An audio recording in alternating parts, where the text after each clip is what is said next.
할렐루야. 하루를 시작하는 이 시간에 하나님의 말씀으로 우리를 새롭게 하시는 하나님의 은혜와 은총이 성도 여러분들에게 충만하시기를 축원합니다. 어제 32장의 말씀은 엘리후의 등장에 대해 다루고 있다면 이제 33장부터 37장까지 본격적으로 엘리후의 변론을 다루고 있습니다. 오늘 본문부터 37장까지 엘리후의 변론은 네 차례 연속적인 변론으로 이루어져 있습니다. 엘리후의 그 변론이 네 차례로 나눈 것은 엘리후가 말을 이어 가로되라고 하는 표현에 따라서 구분을 하는 것입니다. 이런 표현은 33장 1절, 34장 1절, 35장 1절, 그리고 36장 1절에 각각 등장합니다. 오늘 우리가 함께 읽은 33장은 엘리후의 첫 번째 변론입니다. 33장을 보면 전반부에서 욥을 향해서 경청을 할 것을 권고하고 자신이 진실하고 평등한 위치에서 이야기할 것을 다짐하고 있습니다. 1절에서 7절까지 욥을 향해서 자신의 말을 들어줄 것을 권고하고 자신은 진실하고 평등한 위치에서 말할 것을 약속합니다. 8절에서 13절까지는 욥이 하나님께서 의로운 자기를 까닭 없이 벌하신다고 비난하는 것은 옳지 못하다고 엘리후가 비판합니다.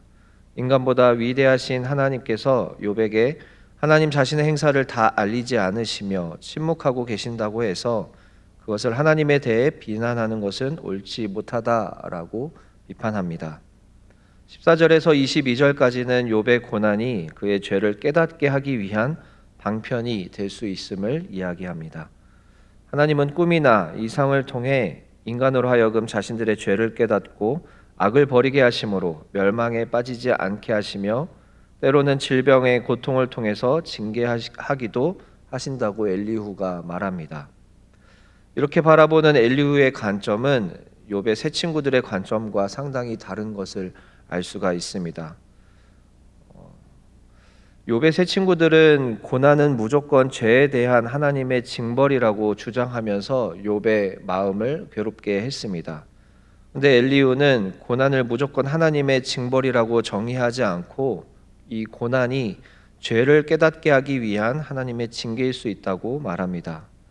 엘리후는 욥을 무조건 정죄하는 대신에 욥으로 하여금 자신의 의를 주장하지 않고 자신을 돌아볼 수 있도록 권고하고 있습니다. 23절부터 33절까지는 하나님이 베푸시는 구원의 방법으로서의 고난의 목적을 말하고 욥을 향해서 자신의 변론을 잘 들어줄 것을 또 다시 이야기합니다. 고난의 원인을 깨닫게 된다면 하나님의 회복의 은혜를 입게 될 것을 엘리후가 강하게 이야기합니다. 엘리후가 말하는 것에 의하면 고난은 죄인을 구원하기 위한 하나님의 은혜입니다. 고난이 죄인을 구원하기 위한 하나님의 은혜라는 그의 주장은 성경에서 말하는 전체 맥락과 결을 같이 한다라고 할 수 있습니다. 성경에서는 하나님께서 죄인을 징계하심으로 그 자신이 죄를 깨닫게 하고 죄에서 돌이켜 구원을 얻게 하신다고 가르칩니다.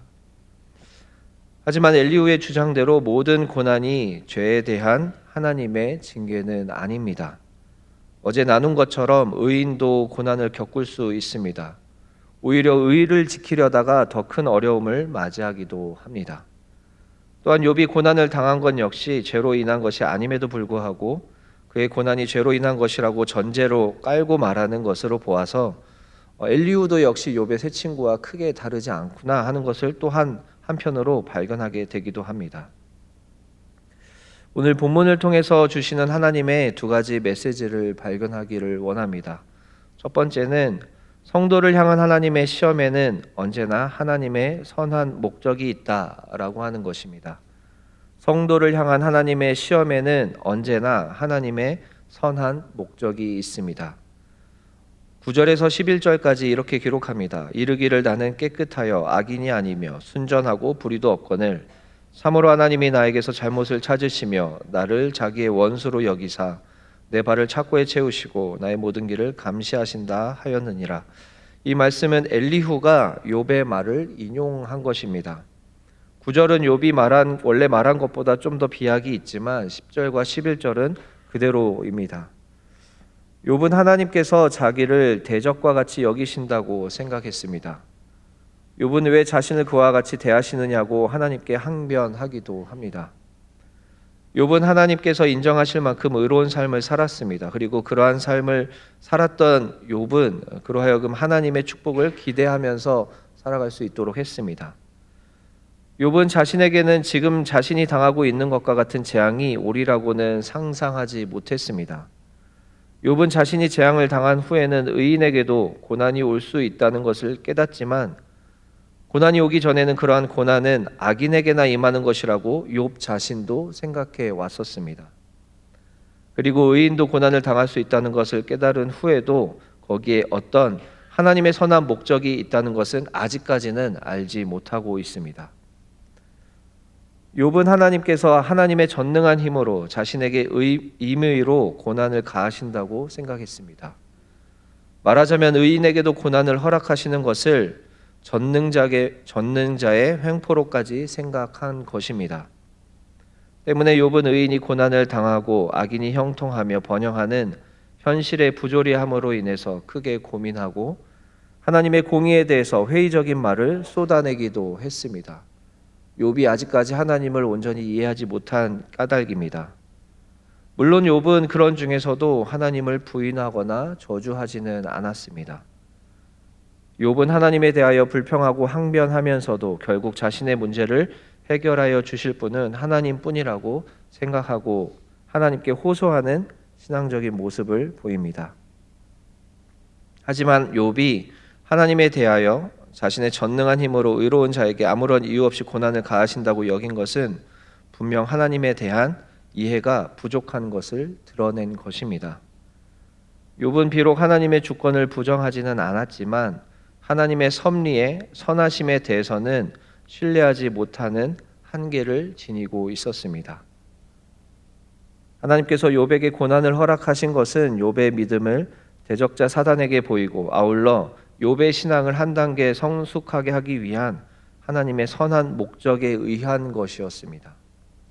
하지만 욥은 이것을 알지 못하고 하나님의 섭리에 대해서 함부로 단정하고 원망하는 잘못을 저지르고 있었던 것입니다. 하나님께서는 하나님의 사람들을 늘 단련시키십니다.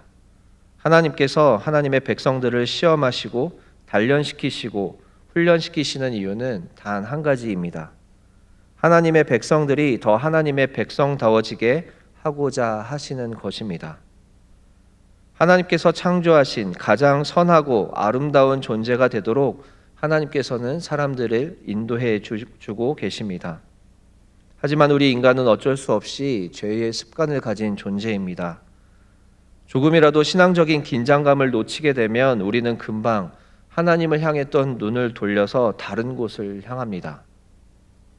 그래서 하나님께서는 우리 하나님의 백성들이 신앙을 몸에 새기게 하기 위해서 광야와 같은 훈련을 시키십니다. 히브리어를 보면 재미있는 표현이 있습니다. 히브리어는 원래 자음으로 이루어진 글자인데 같은 자음의 단어들은 연관된 뜻을 가지고 있습니다. 예를 들면 하나님의 예언자는 나비라고 히브리어로 말을 합니다. 그리고 성경에 있는 예언서는 느비임이라고 있습니다. 이렇게 자음이 같은 것은 같은 계열의 뜻을 가지고 있는 것을 알 수 있습니다. 히브리어로 광야를 뜻하는 말은 미드바르라고 있습니다. 장소를 나라는 접두어와 미와 드바르라고 하는 말이 합쳐져서 광야라는 말을 가지고 있습니다. 그리고 히브리어로 하나님의 말씀은 따바르라고 하는 단어를 가지고 있습니다. 광야를 나타내는 미드바르와 말씀을 나타내는 따바르가 자음이 같습니다. 그래서 유대인들은 광야에도 하나님의 말씀이 있다라는 뜻으로 메시지를 삼고 있습니다. 광야 같은 곳에서 우리는 하나님의 말씀을 몸에 새길 수 있습니다. 하나님의 말씀을 머리로만 이해하고 암기만 해서는 온전히 우리가 말씀대로 살아가지 못합니다. 우리의 삶에서 광야와 같은 시간, 광야와 같은 경험, 광야와 같은 고난을 통해서 우리는 하나님의 말씀을 우리의 몸에 새기게 되는 것입니다. 출애굽 백성들이 시내산에서 하나님의 말씀을 받은 것을 광야에서 40년 동안 몸으로 말씀을 몸에 새기는 훈련의 시간을 가졌습니다. 다윗은 사울에게 쫓기는 기간 동안 광야에서 하나님의 말씀을 몸에 새기게 되었습니다. 그리하여 다윗은 수많은 시편을 고백하게 되었는데 오늘날 우리는 그 시편을 또한 하나님의 말씀으로 고백하며 읽고 있습니다. 예수님은 세례를 받으시고 바로 광야로 가셔서 40일 동안 사단의 시험을 받을 때 모두 하나님의 말씀으로 그 모든 시험을 극복해내십니다. 우리가 광야의 시간을 보내는 동안은 우리에게 하나님의 말씀이 새겨지는 시간이 되는 줄로 믿습니다. 하나님께서 우리를 광야로 보내시는 이유는 우리가 더 하나님을 바라보고 더 하나님과 친밀하게 되게 하시기 위한 하나님의 목적이 있습니다. 우리가 하나님을 바라보지 않으면 우리는 계속해서 광야의 시험을 받아야 할 것입니다. 하나님을 바라보는 것이 우리가 살 길이기 때문입니다. 광야에서 하나님의 말씀을 우리 몸에, 우리의 기억에, 우리의 인생에 새기는 것이 바로 우리가 살 길입니다. 사랑하는 성도 여러분, 하나님은 선한 목적을 가지고 우리를 광야로 인도하십니다. 우리는 광야에서 하나님의 말씀을 우리의 몸에 새겨야 합니다. 광야의 시간을 보내고 계신 분이 계시다면 지금의 시간이 하나님을 바라보고 하나님의 말씀을 몸에 새기는 시간으로 고백하시며 이겨내시기를 축원합니다. 성도 여러분들 모두 오늘 하루의 삶에서 하나님의 말씀을 몸에 새기는 시간을 보내게 되시기를 축원합니다. 두 번째 주시는 하나님의 메시지는 하나님의 회복은 완전하면서도 극적이다라는 것입니다. 하나님의 회복은 우리 사람이 예기치 못하게 완전하면서도 극적입니다. 엘리후는 25절에서 이렇게 말합니다. 그런즉 그의 살이 청년보다 부드러워지며 젊음을 회복하리라. 이 말씀은 하나님께서 인간을 교훈하시기 위해 시험을 주신 후에 회복시키실 때의 상태에 대해서 엘리후가 말하는 것입니다. 욥은 지금 피부에 악창이 심하게 번져 있습니다. 아마도 엘리후는 욥의 그런 상태를 고려해서 하나님의 회복의 은혜를 이렇게 말하고 있는 것 같습니다. 하나님께서 사람에게 회복의 은혜를 베푸실 때는 이렇게 극적인 은혜를 베풀어 주시는 것을 종종 보게 됩니다. 하나님의 은혜는 우리의 자아를 내려놓을 때, 우리가 더 이상 어쩌지 못할 때, 도무지 사방이 막힌 것 같은 때에 우리가 힘을 빼고 하나님만 바라볼 수밖에 없을 때에 하나님의 은혜를 경험하게 됩니다. 요셉이 감옥에서 기약 없이 보내며 답 없는 인생의 바닥에 머물러 있을 때 요셉이 스스로 더 이상 어쩌지 못할 때에 하나님께서는 요셉을 극적으로 불러 세우셔서 이집트 전체의 총리가 되어 7년의 기근 동안 수많은 사람들의 생명을 살리는 일을 요셉에게 시키십니다. 기드온이 전쟁을 준비할 때 자신의 군대보다 수십 배 많은 군대와 대적하고 있을 때 하나님은 오히려 군대를 돌아가게 하고 300명만으로 하나님의 승리를 보게 하시는 일을 이루십니다. 인간의 힘이 아니라 하나님의 힘이 역사를 이루어 가신다는 것을 그 사건으로 우리에게 보여주셨습니다. 신약에서는 바울이 고린도 교회 성도들의 갈등의 이야기를 듣고 방문했지만 오히려 고린도 교회 성도들이 바울의 권면을 듣지 않고 오히려 바울을 대적할 때에 바울은 정말 자신의 힘으로 어쩌지 못할 때 눈물로 편지를 씁니다. 그때에서야 고린도 교회 성도들이 회개하며 바울과 다시 친밀한 관계를 회복하게 되는 것을 고린도 후서를 통해서 볼 수 있습니다. 하나님께서 우리에게 은혜를 베풀어 주실 때에는 그 은혜가 우리의 노력이 아니라 하나님의 은혜인 것을 고백할 수밖에 없는 상황에서 은혜를 내려주시는 것이 아닐까 싶습니다. 그래야만 우리는 하나님의 살아계심을 고백할 수 있는 나약한 존재이기 때문입니다. 우리는 조금이라도 위기를 빠져나갈 기회가 있다면 그것을 향해 돌진하는 연약하고 두려움 많은 존재입니다. 그렇게 우리가 우리의 힘과 우리의 자아를 내려놓지 못하면 오히려 하나님을 경험하는 것이 어려워집니다. 가장 어두운 새벽이 태양이 떠오르는 시간이며 바닥을 치고 또 바닥을 칠 때 그때에서야 마실 물인 우물이 나옵니다. 사랑하는 성도 여러분, 우리가 예상하지 못한 방법으로 우리를 회복해 하시는 하나님을 신뢰하시기를 축원합니다. 혹여 어둡고 바닥과 같은 상황에서 욥과 같이 신음으로 기도하고 계신 분이 계시다면 완전하게 그리고 극적으로 회복을 주시는 하나님을 기대하시기를 축원합니다. 우리가 예상하지 못한 방법과 길로 회복시켜 주시는 하나님을 오늘 하루의 삶 동안 붙잡으시기를 축원합니다. 함께 기도하시겠습니다. 사랑이신 하나님, 참으로 감사합니다. 하나님의 말씀으로 우리를 깨닫게 하시니 감사합니다. 오늘 말씀을 통하여 우리를 사랑하셔서 늘 선한 목적을 가지고 우리의 인생을 인도해 주시는 것을 깨닫게 하시니 감사합니다. 우리가 광야 같은 시간을 보낼 때에 오히려 하나님을 바라보고 하나님의 말씀을 우리의 몸에, 우리의 삶에, 우리의 인생에 새길 수 있도록 인도하여 주시옵소서. 또한 하나님께서는 우리를 회복시켜 주시는 분이심을 알게 하시니 감사합니다. 하나님, 우리가 어두움 가운데 있을 때에, 바닥에 있을 때에 우리가 예상하지 못한 방법으로 우리를 회복시켜 주시옵소서. 그리하여 나의 노력과 나의 힘으로 회복하는 것보다 하나님의 인도하심으로 회복을 경험케 하여 주셔서 크고 섬세한 하나님을 날마다 경험하고 고백할 수 있도록 인도하여 주시옵소서. 하나님, 우리 주님의 권속들 가운데에 여러 가지 문제를 안고 기도하는 성도들이 있습니다. 간절한 기도의 제목들을 하나님 들어주시옵소서. 건강의 문제로 씨름하며 하나님께 나아가는 하나님의 자녀들이 있습니다. 하나님께서 보호하여 주시고 회복시켜 주시고 치유하여 주시옵소서. 마음을 붙들어 주시고 간호하는 가족들도 하나님께서 붙들어 주시옵소서. 치료되는 과정을 통하여 하나님의 살아계심을 경험할 수 있도록 하나님 인도하여 주시옵소서. 재정의 문제로 하나님께 기도로 나아가고 있는 주님의 자녀들이 있습니다. 어쩌지 못하는 어려운 문제들입니다. 하나님께서 모든 것의 주관자 되어 주셔서 이 문제들을 해결하여 주시고 하늘에 나는 새와 들에 핀 꽃들도 먹이시는 그 하나님을 신뢰하며 나아갈 수 있도록 마음을 붙잡아 주시옵소서. 하나님, 우리가 관계의 문제로 또한 고민하고 있는 주님의 자녀들이 있습니다. 참 풀기 어려운 관계의 문제들 가운데에 하나님께서 주인이 되어 주시고 하나님께서 주관자 되어 주셔서 이 문제들을 풀어 주시옵소서.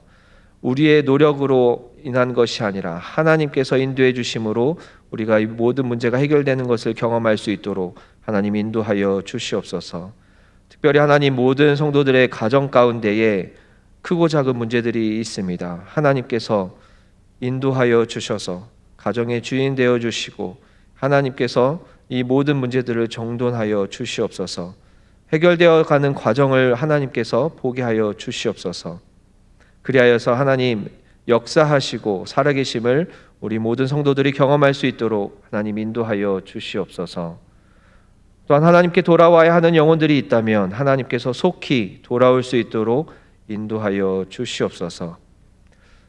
계속해서 기도합니다. 하나님, 담임 목사님께서 많은 사역들을 감당하고 쉼의 시간을 갖고 계십니다. 하나님께서 이 시간에 충전되게 하여 주시고 더 많은 성령의 충만함을 부어 주셔서 하나님의 맡겨주신 사역들을 감당하기에 부족함이 없도록 하나님 인도하여 주시옵소서. 오늘 하루의 삶을 하나님께 맡겨드립니다. 사랑이신 예수 그리스도의 이름으로 기도드립니다. 아멘.